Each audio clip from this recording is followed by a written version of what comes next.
Saudara, jelang berakhirnya masa gencatan senjata pada 22 April, hubungan Amerika-Iran justru memanas. Kapal perusak Amerika Serikat dilaporkan menembak dan menyita sebuah kapal kargo berbendera Iran di Teluk Oman karena diduga menghindari blokade. Sementara Iran membalas aksi blokade Amerika dengan menutup kembali Selat Hormuz. Dengan memanasnya hubungan kedua negara ini, apakah berarti perdamaian akan semakin sulit atau bahkan mustahil terwujud? Kami akan membahasnya bersama dengan sejumlah narasumber yang sudah hadir melalui sambungan daring. Ada peneliti senior Indo-Pacific Strategic Intelligence, Fauzia Cempaka, kemudian juga ada pakar hubungan internasional dari Universitas Padjadjaran, ada Pak Julius Purwadi. Selamat pagi Mbak Fauzia dan juga Pak Julius, selamat pagi.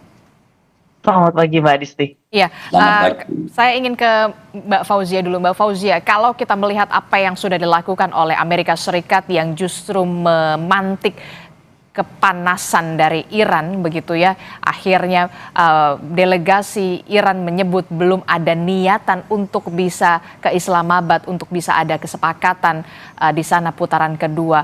Itu artinya putaran kedua mustahil terwujud kesepakatan. Betul Mbak, sebenarnya saya melihatnya begini Mbak, karena memang insiden terkait dengan kapal kargo Tosca ini adalah insiden pertama yang bukan hanya insiden maritim biasa begitu ya, karena insiden pertama dalam sejarah militer antara Amerika Serikat dan Iran di mana Amerika Serikat ini menyita atau menyerang kapal sipil milik Iran. Mungkin kita sudah dengar sebelumnya jika serangan ditujukan pada aset militer, tetapi ini adalah tentu saja karena aset sipil begitu. Itu yang pertama saya lihat. Dan yang kedua tentu saja bagaimana bahwa ini tentu akan menjadi test case identitas nasional dan bagaimana garis keras Iran yang diwakili oleh IRGC ini yang sudah memandang keberhasilan terkait dengan strategi Hormuz sejak Februari 2026 ini dan menjadi bukti begitu ya bahwa selama ini Hormuz strategi ini berhasil untuk Iran, namun dengan tentu saja jika nantinya Iran tetap turun ke meja negosiasi, maka ini seperti membiarkan interpretasi sebagai kelemahan struktural yang tentu saja akan menghancurkan kredibilitas Iran yang diwakili IRGC. Dan kita lihat bagaimana memang pendekatan yang dimiliki Arakci dan dimiliki IRGC ini berbeda Mbak, karena memang Arakci tentu saja mewakili panggung diplomasi atau meja diplomasi di mana memang kita lihat bagaimana ada negosiasi dan pendekatan-pendekatan yang sifatnya tidak sekeras di bawah statement-statement yang disampaikan oleh juru bicara Khatam Al-Anbiya misalnya yang menyatakan bahwa mereka akan segera melakukan respon dan retaliasi, dan ini tentu akan memberikan kesulitan kepada Iran untuk menurunkan perwakilannya. Dan bahkan mungkin kita dengar beberapa waktu yang lalu Amerika Serikat hanya ingin menurunkan Witkoff dan Kushner, dan saat ini Amerika Serikat mempertimbangkan untuk juga mengirim kembali JD Vance karena statement bahwa Iran tidak akan mengirimkan perwakilannya hingga sampai saat ini. Mbak Adisti. Oke, jadi semakin suram lah terlihat begitu adanya putaran kedua ini mencapai kata sepakat setelah kemudian Amerika Serikat melakukan aksi yang kemudian di luar dugaan begitu ya, kapal sipil Tosca begitu yang kemudian disita dan juga dilakukan penyitaan begitu ya. Saya ingin ke Pak Julius Purwadi sekaligus pakar hubungan internasional dari Universitas Parahyangan. Pak Julius, kalau kita melihat Mbak Fauzia mengatakan ini susah sekali tampaknya kata sepakat di putaran kedua, makin memanas, Selat Hormuz kemudian ditutup kembali. Nah, dari segi diplomasi apa atau opsi-opsi apa yang kemudian bisa dilakukan oleh Pakistan untuk bisa memperbaiki adanya diplomasi antara Amerika Serikat dan juga Iran yang semakin memanas mirisnya? Ya, yang pasti Pakistan harus meyakinkan Iran untuk memutuskan mengirimkan delegasi ke Islamabad untuk melakukan perundingan. Tapi saya membaca begini, Iran sekarang melihat ada jebakan yang sangat besar yang sedang direkayasa oleh Amerika Serikat, dan itu dilakukan sejak gencatan senjata diberlakukan pada 8 April yang lalu gitu. Dan Iran membaca niat jahat Amerika Serikat menjebak melalui negosiasi atau seolah-olah melalui narasi negosiasi.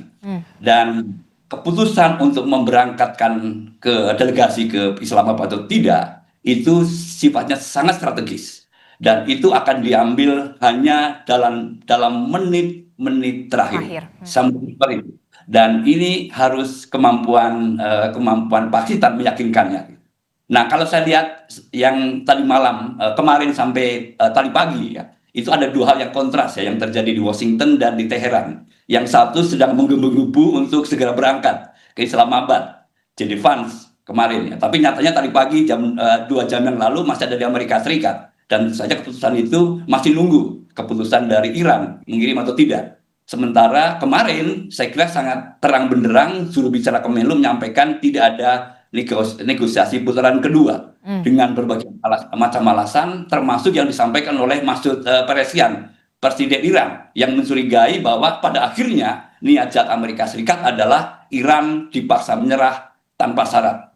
Nah, Pakistan akan tidak mudah ya menghadapi tantangan yang tidak mudah meyakinkan Iran bahwa yang dibaca sebagai jebakan besar ini tidak betul gitu. Dan gak gampang. Mungkin harus menggandeng pihak ketiga seperti pada perundingan yang pertama. Di detik-detik terakhir berkomunikasilah dengan China, lalu China akan menjadi penjamin bahwa perundingan sangat perlu. Perundingan itu adalah akhirnya akan menjadi pilihan yang paling sulit yang harus diambil oleh Iran untuk menjaga reputasinya.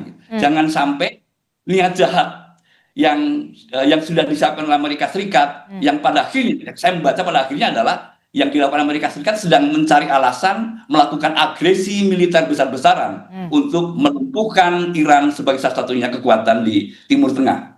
Itu yang saya baca. Oke, kalau Mbak Fauzia sendiri melihat apa yang dijelaskan oleh Pak Julius, bagaimana adanya niat jahat dalam tanda kutip begitu ya, jebakan atau trap yang dilakukan oleh Amerika Serikat begitu dengan memaksa Iran menyerah kepada Amerika Serikat. Memang ada statement dari Iran yang menyatakan bahwa permintaan Amerika Serikat ini sifatnya maksimalis. Intinya adalah bahwa Amerika Serikat tidak mau bertemu di tengah dengan Iran begitu. Dalam konteks makanya negosiasi yang disampaikan pada beberapa waktu lalu oleh JD Vance itu yang selama 21 jam ini memang tidak bertemu di tengah. Dan ini memang, tapi saya lihat ini sebenarnya modalitas, Mbak. Jadi yang sudah dilakukan selama 21 jam sebelumnya ini modalitas, karena memang kita dengar ada beberapa, setidaknya 3 diskusi yang saya lihat dapat menjadi modal untuk kembalinya ke Iran dan Amerika Serikat ke meja perundingan, yaitu yang pertama, betul, karena yang pertama Amerika Serikat pada prinsipnya sudah setuju untuk mencabut sanksi meskipun detailnya terkait cakupan lalu angka dan lain sebagainya belum ada pembahasan lebih lanjut. Dan yang kedua tentu saja bagaimana Iran sebenarnya setuju untuk menyerahkan atau memberikan proses terkait dengan uranium meskipun terjadi dispute antara kemana, bagaimana mekanismenya, kapan, dan detail-detail terkait tersebut. Namun kita lihat bagaimana di awal negosiasi kedua pihak sebenarnya sepakat untuk melakukan gencatan senjata permanen sebagai tujuan akhirnya. Nah, tentu kita sangat melihat bagaimana Pakistan saat ini menjadi mediator, menjadi aktor yang harus bekerja keras untuk meyakinkan keduanya. Dan saya setuju dengan yang disampaikan Pak Julius bahwa aktor-aktor lain yang sebelumnya tentu saja tidak terlibat secara langsung seperti Tiongkok dan Rusia tentu juga harus mulai untuk diajak begitu ya, karena kita lihat bagaimana Pakistan ini tidak hanya menjadi mediator yang sifatnya interlokutor yang sifatnya back channel diplomasi, tapi juga shuttle diplomasi. Bagaimana sejak dalam 5 hari terakhir setidaknya ini dari Sheikh Basarif, Prime Minister atau Perdana Menteri Pakistan, dan juga Asim Munir, ini sudah melakukan shuttle diplomasi. Mereka pergi dari satu negara ke negara lain, diantaranya ke Teheran, ke Riyadh, dan juga ke Doha dan Ankara, untuk bahkan juga ke Washington begitu ya, untuk mengumpulkan kekuatan negara-negara, dukungan negara-negara untuk agar negosiasi ini segera tercapai, dan apa yang diraih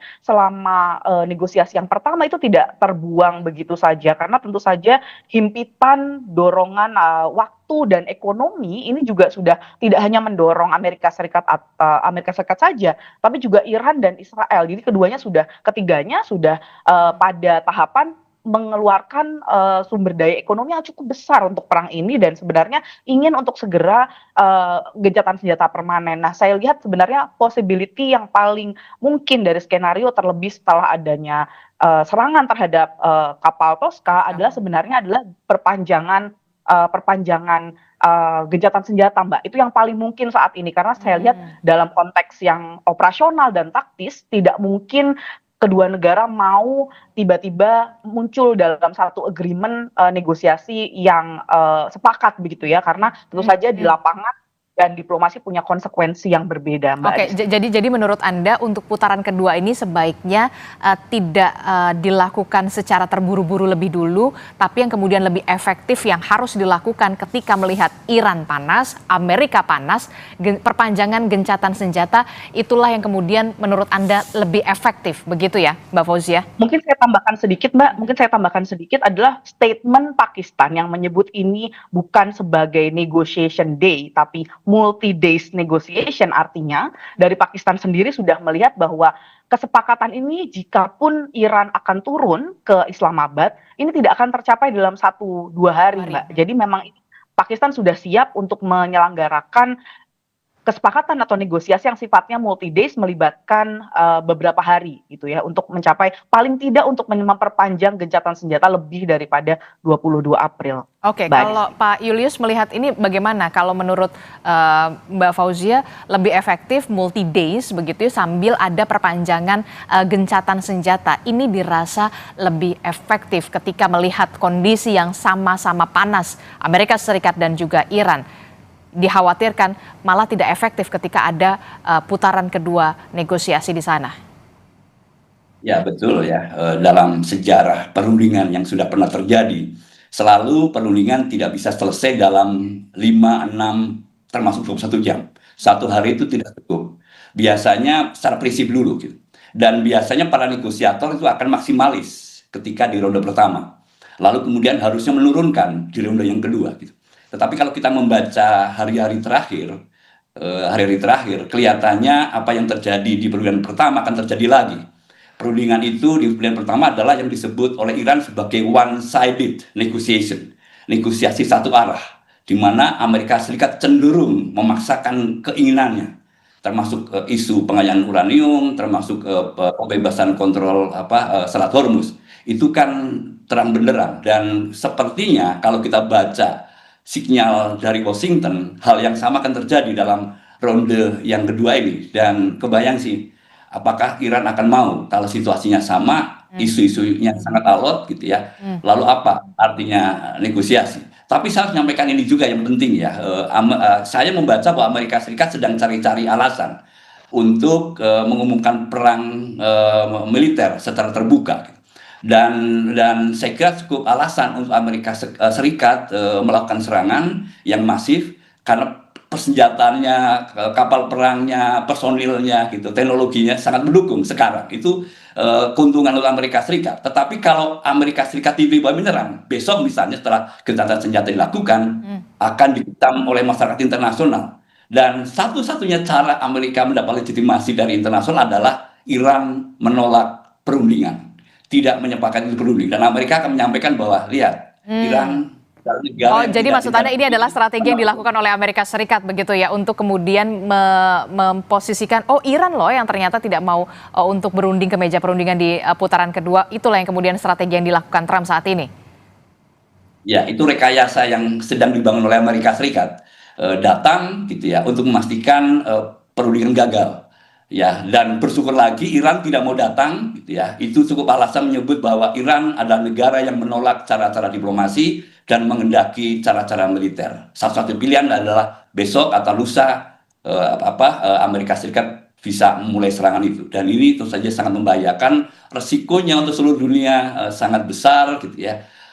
Dan dalam benak saya sih, harapan saya Iran di detik-detik terakhir berangkat, misalnya untuk berangkat ke Islamabad gitu ya, tetap dengan kecurigaan, ketidakpercayaan gitu, setidaknya menjaga reputasi di mata internasional bahwa Iran tidak sejahat yang dibayangkan oleh Amerika Serikat, tidak mau berunding. Setidaknya itu, sekalipun Iran tahu bahwa itu akan tetap gagal, biarlah perundingan berjalan, tetapi siaga maksimal oleh IRGC itu tetap dilakukan. Itu juga bagian yang penting, tidak apa-apa. Tapi yang penting adalah Iran mau berangkat ke Islamabad untuk melakukan perundingan, supaya senario Amerika Serikat yang sedang dibangun bahwa Iran menolak cara-cara diplomasi itu tidak akan terbukti. Oke, Mbak Fauzia.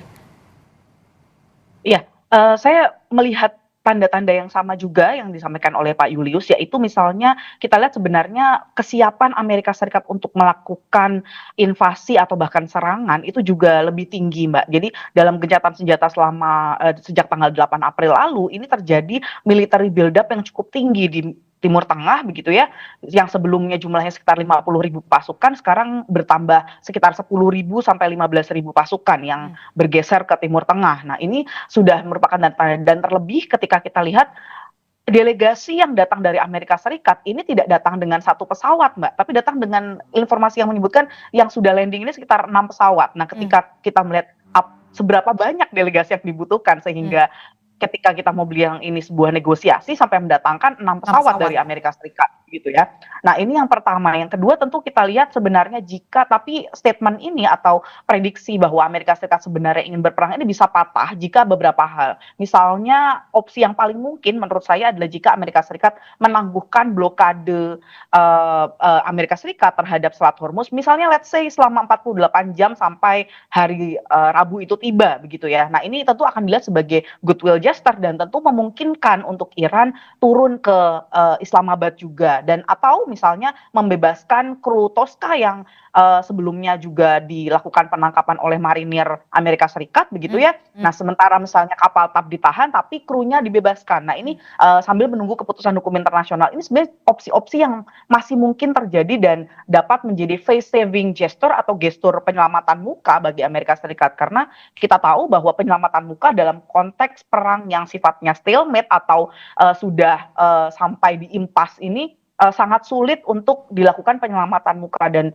kita sebenarnya melihat sebenarnya justru konteks Hormuz ini di mana keduanya sudah melakukan blokade terhadap Hormuz sebenarnya juga menjadi opsi dapat melakukan penyelamatan muka bagi Amerika Serikat dan memungkinkan agar Iran pun mau turun ke Islamabad, Mbak Adis. Oke, jadi masih ada opsi-opsi yang kemudian dikatakan oleh Mbak Fauzia yang bisa dimungkinkan dilakukan oleh Amerika Serikat untuk keeping face begitu ya di putaran kedua ini begitu. Tapi tentu tadi Anda juga sempat menyinggung soal bagaimana apa ya upaya yang lebih keras harus dilakukan oleh Pakistan untuk bisa menurunkan tensi keduanya, Amerika Serikat dan juga Iran di putaran kedua ini begitu ya, di kesepakatan atau negosiasi putaran kedua ini adalah juga melibatkan tadi disebutkan oleh Pak Julius penjamin, negara penjamin. Salah satunya adalah yang paling possible adalah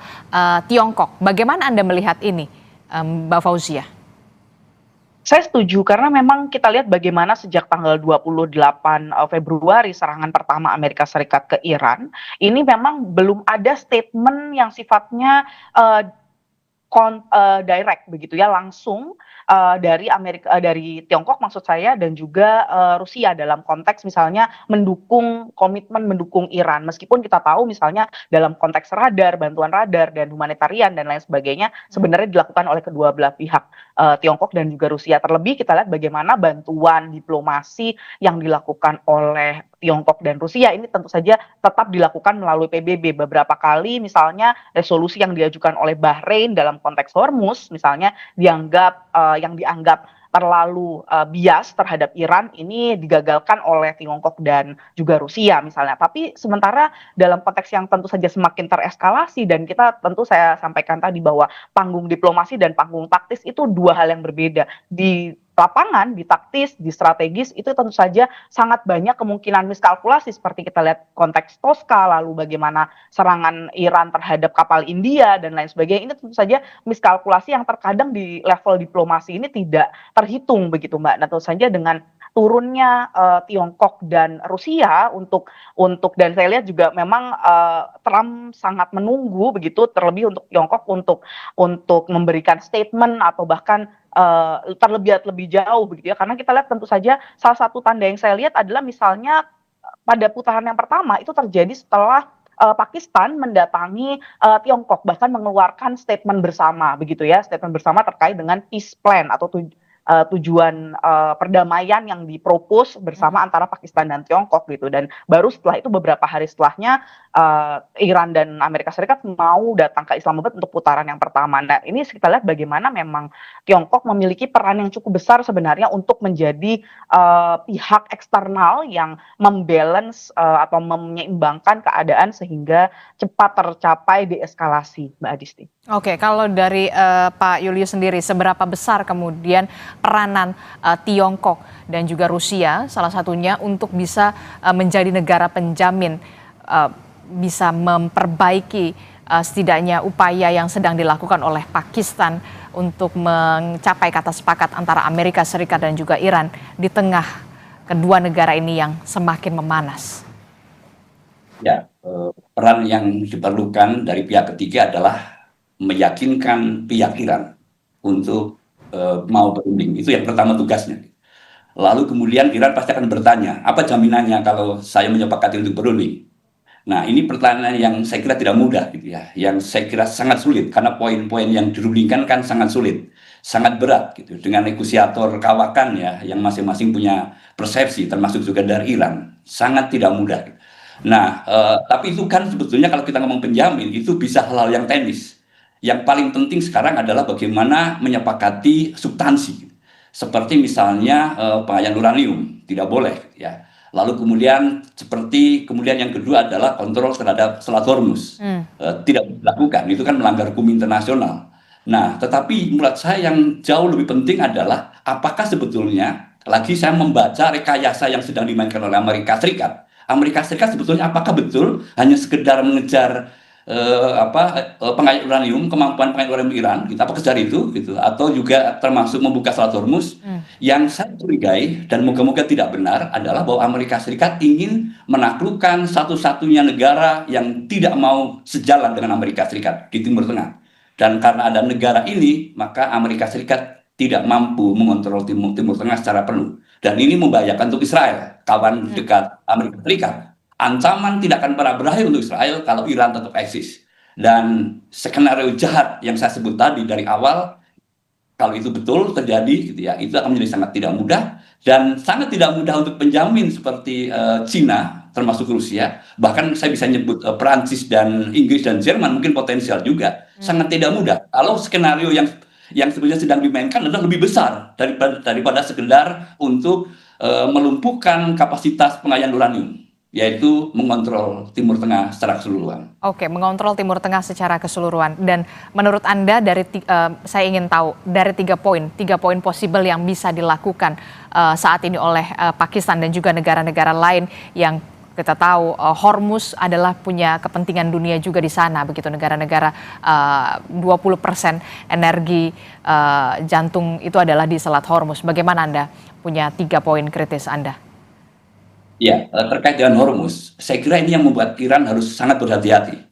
Kritik dari negara-negara dulu kan sudah sangat besar dan komplain mereka sudah disampaikan, termasuk melalui DKPBB dalam resolusi DKPBB yang diusulkan oleh Bahrain itu kan didukung penuh oleh negara-negara teluk. Yang intinya adalah memaksa, ya ada unsur memaksa Iran membuka Selat Hormuz. Jadi nanti tanker-tanker itu akan didampingi gitu ya oleh saya nggak tahu apakah patroli gitu ya untuk memastikan bila ada serangan akan dibalas. Itu kira-kira ya mengamankan. Nah itu kan ditolak. Itu satu hal yang dilakukan negara-negara teluk. Jadi Selat Hormuz itu memang risiko yang besar untuk Selat Hormuz, tetapi juga sangat besar untuk Iran. Reputasi Iran bisa jatuh di mata internasional kalau dia ngotot dengan cara berpikirnya mengotot Selat Hormuz. Kemarin sudah diuji ya Mbak, saya izin nambahin satu hal, sudah diuji untuk dibuka dengan intensi apakah Amerika Serikat punya niat baik berunding. Amerika membuka blokade itu sinyal positifnya, nyatanya enggak. Lalu kedua, dia juga kemudian mengirimkan Tosca ya, kapal motor Tosca. Menurut saya itu bagian strategi untuk ngetes apakah Amerika Serikat ada niat baik dan jawabannya tidak. Ya, tidak ada. Oke, nanti kita akan lihat bagaimana upaya yang bisa dilakukan oleh Pakistan, kemudian juga diharapkan Tiongkok juga terlibat dalam meja perundingan begitu ya untuk bisa menghasilkan adanya kesepakatan di tengah makin memanasnya antara Amerika Serikat dan juga Iran. Terima kasih Pak Julius Purwadi yang merupakan pakar hubungan internasional dari Universitas Parahyangan, dan juga ada Mbak Fauzia Cempaka, peneliti senior Indo-Pasifik Strategic Intelligence, telah bergabung bersama kami. Selamat pagi. Pak Julius dan juga Mbak Fauzia. Sehat selalu. Selamat pagi.